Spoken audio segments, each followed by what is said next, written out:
বাবা আমাকে একটা গল্প বলো। গল্প শুনবে? হ্যাঁ। ঠিক আছে, শুনো। এক ছিল এক রাজকুমার, নাম তার ছিল ফাহাদ। আরেক ছিল রাজকুমার, তার নাম ছিল নবাব সামির। তারপর ছোট ও ছিল ছোট নবাব, অনেকে তাকে নচিকেতাও বলতো।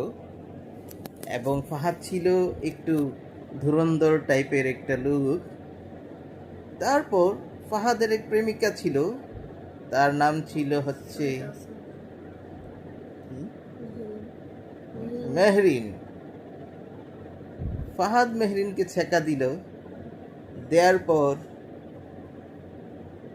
সামির মেহরিনকে পরে বিয়ে করে ফেললো।